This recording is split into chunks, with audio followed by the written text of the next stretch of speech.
Students, advanced calculus का यह lecture number 11 start करते हैं एक डेफिनेशन से। एक समान संतत यूनिफॉर्म कंटिन्यूटी, एक फलन f किसी अंतराल interval close interval a b में एक समान संतत कहलाता है यदि और केवल यदि इफ एंड ओनली किसी दिए गए स्वेच्छ कोई आर्बिट्रेरी एप्सिलॉन ग्रेटर देन 0 के लिए देयर एग्जिस्ट मिलेगा, अस्तित्व में होगा एक ऐसा डेल्टा ग्रेटर देन 0 और ये जो डेल्टा है वो केवल एप्सिलॉन पर डिपेंडेंट हो, एप्सिलॉन पर निर्भर हो। इस प्रकार कि xy बिलोंग्स टू ab व मॉड x माइनस वाई अगर लेस देन हो delta, this implies mod fx minus f of y less than epsilon. इससे पहले हमने संतत का डेफिनेशन देखा था, कंटिन्यूटी का डेफिनेशन देखा था, वहां भी डेफिनेशन लगभग ऐसा ही था, बस उसमें यह था कि ये जो डेल्टा ग्रेटर देन 0 है वो हो सकता है वो एप्सिलॉन के साथ साथ x पर भी डिपेंडेंट हो,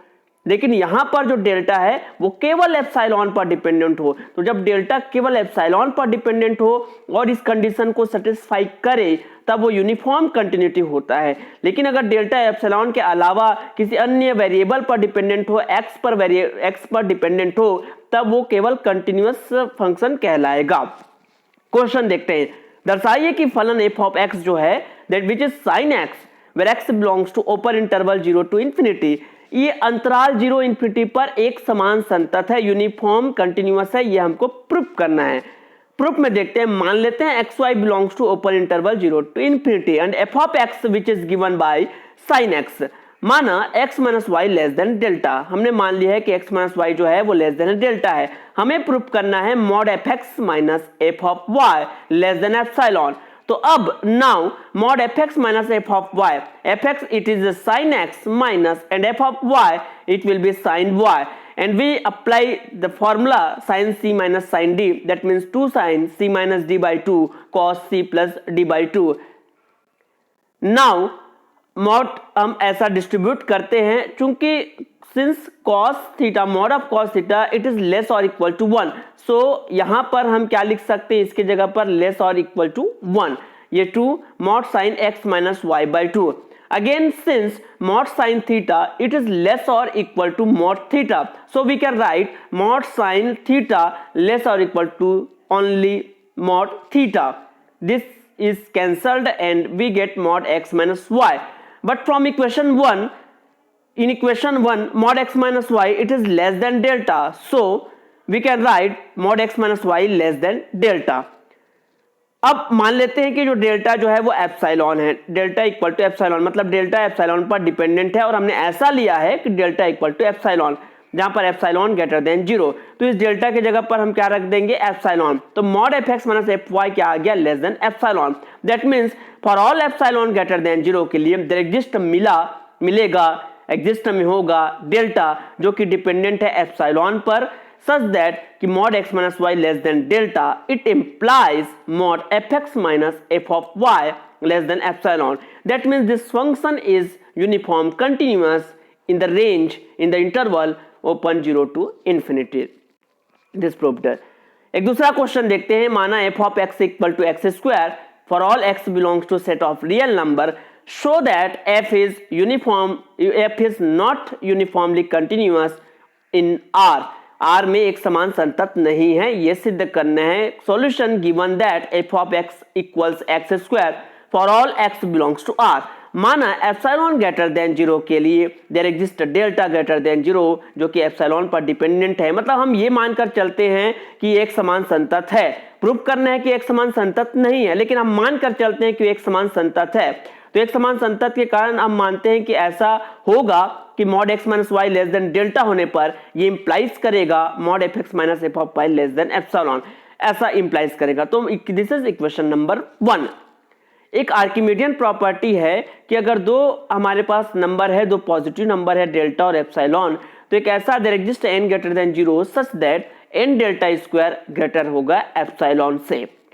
तो मान लेते हैं x equal to n delta और y equal to n delta plus delta by 2। ये हमने इस प्रकार से माना है कि mod x माइनस वाई करने पर लेस देन डेल्टा है, तो अगर इसको x माइनस वाई हम करेंगे तो ये कैंसिल हो जाएगा, क्या मिलेगा, डेल्टा बाई 2 जो कि किससे लेस देन है, डेल्टा से। तो हमको इसको ऐसा मानना है कि वो लेस देन डेल्टा है, तो इसलिए हमने यहाँ पर डेल्टा बाई 2 लिया है ताकि माइनस होने के बाद डेल्टा बाई 2 आ जाए which is less than delta.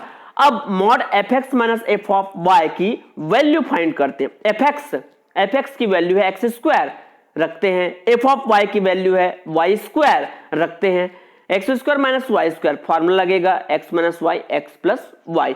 अब एक्स माइनस वाई की वैल्यू मॉड के अंदर ये है और एक्स की वैल्यू रखेंगे और इसकी वैल्यू वाई की वैल्यू रखेंगे, तो इस तरह से ये आ जाएगा n delta square plus delta square by 4। लेकिन इक्वेशन 2 में क्या है, n delta square greater than है एप्सिलॉन से, ये n delta square greater than epsilon, so हमने इसके जगह पर ये रखा। अब चूंकि ये ग्रेटर है एप्सिलॉन प्लस, चूंकि डेल्टा पॉजिटिव है तो ये भी पॉजिटिव हुआ, तो एप्सिलॉन प्लस कुछ वैल्यू से अगर वो ग्रेटर है तो एप्सिलॉन से भी वो ग्रेटर होगा, जो कि इक्वेशन 1 का विरोध करता है। It is contradiction of equation 1। Equation 1 में ये लेस देन एप्सिलॉन होना चाहिए था, लेकिन यहाँ पर ग्रेटर देन एप्सिलॉन आ गया, अतः एफ आर में एक समान संतत नहीं है।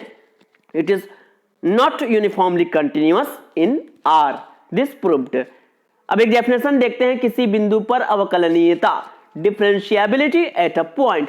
मान लेते हैं एफ किसी interval I close interval a b which is subset of R उस पर डिफाइंड है, तब फंक्शन एफ किसी बिंदु सी जो इसी का ही कोई एक बिंदु है उस पर अवकलनीय होता है, डिफरेंशिएबल होता है यदि limit extending to c f of x minus f of c upon x minus c ये अगर एग्जिस्ट करे, और इसे हम एफ डैश सी से भी डिनोट करते हैं। अगर ये एग्जिस्ट करेगा तब वो फंक्शन उस सी पॉइंट पर डिफरेंशिएबल होगा, अवकलनीय होगा। वाम हस्त अवकलज लेफ्ट हैंड डेरिवेटिव, इसे हम L f dash c left hand derivative के रूप में डिफाइन करते हैं। Limit h tending to 0 f of C minus f of c upon minus H. और दक्षिण हस्त अवकलज right hand derivative R f dash c, इसे हम डिफाइन करते हैं limit h tending to 0 f of c plus h minus f of c upon H.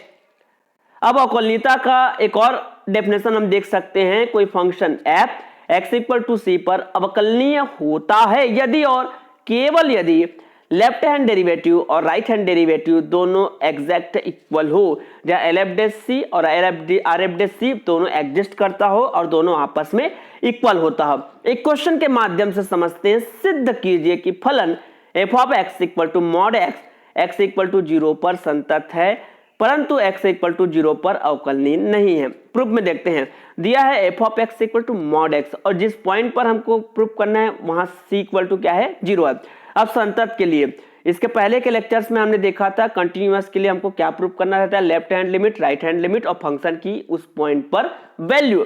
तो चलिए राइट हैंड लिमिट निकालते हैं। Limit extending to 0 f of c plus h, c value यहाँ पर क्या है 0, तो f of 0 plus h that means f of h. तो एफ ऑफ एक्स के जगह पर एच रखेंगे क्या आएगा मॉड एच, तो यहाँ पर रख देंगे मॉड एच। एक्सटेंडिंग टू 0 पर करने पर ये मॉड 0 दैट मीन्स 0।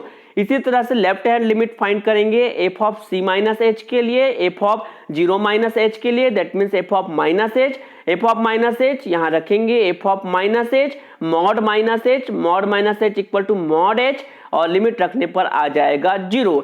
अब एफ ऑफ 0 की वैल्यू निकालते हैं, तो f of 0 equal to mod 0 is 0।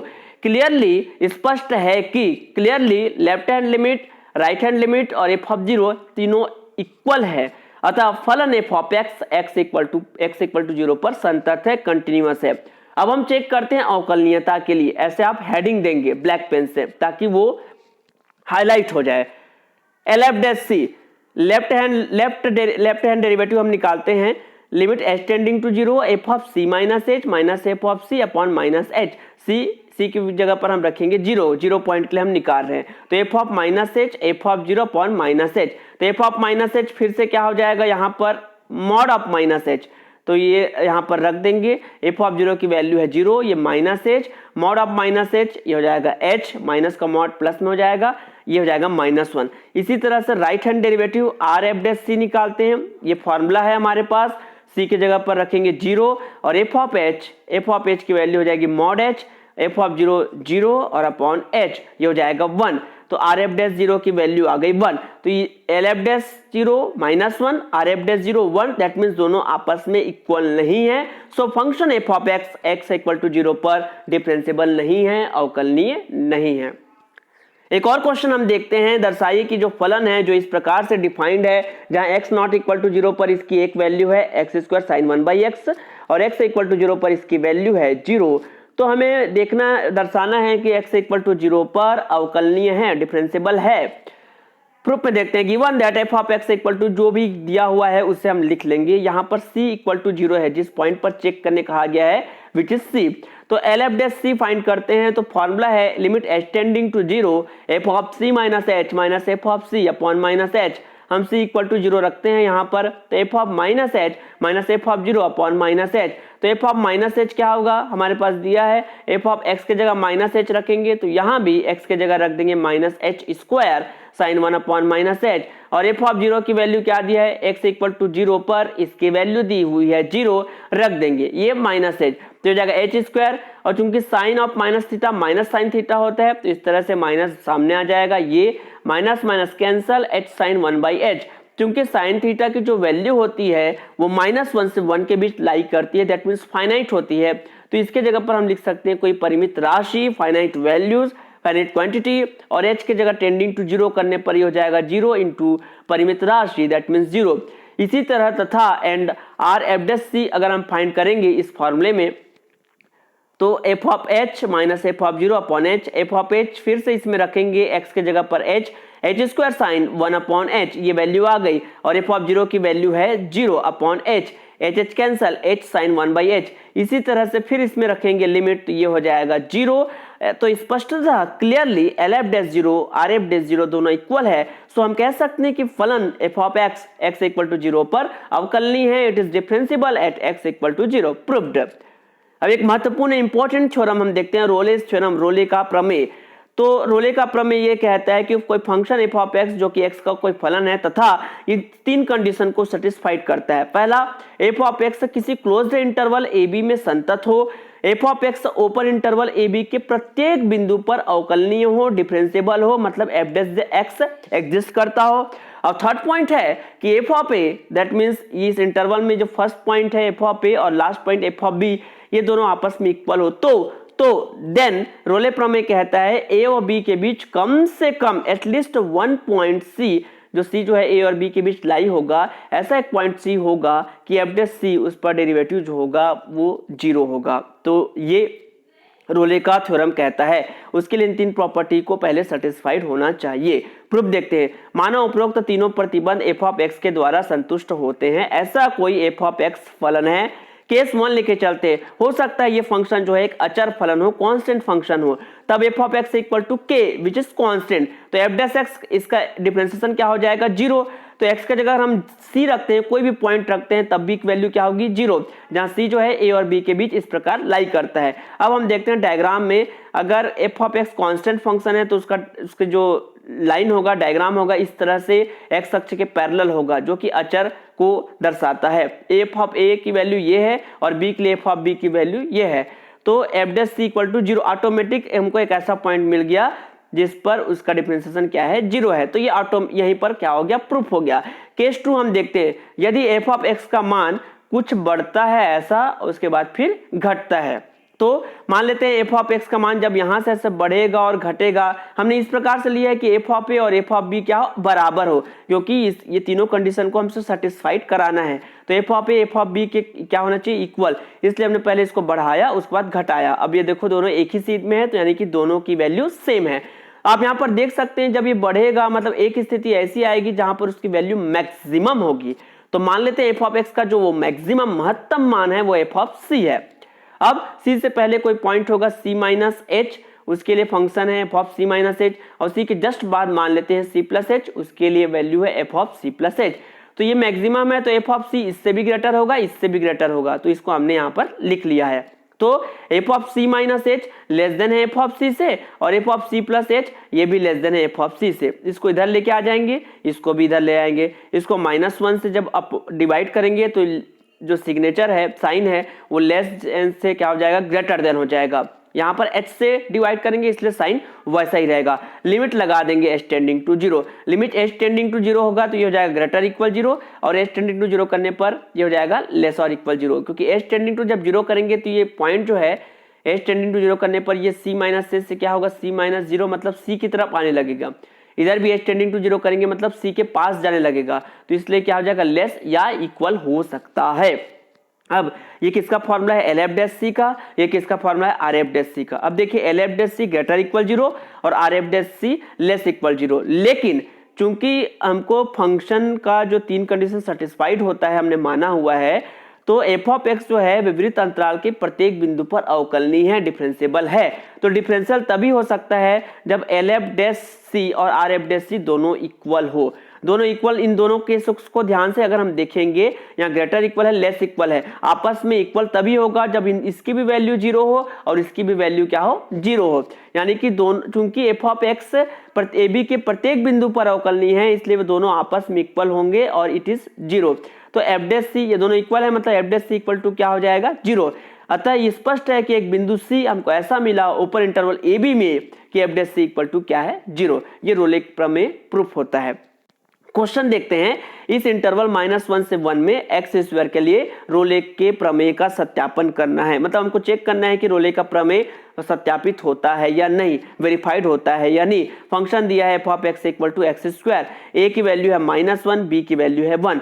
F of -1 हम फाइंड करेंगे तो -1 का स्क्वायर 1 और एफ ऑफ 1 फाइंड करेंगे तो 1, यानी कि f of a f of b आपस में इक्वल है।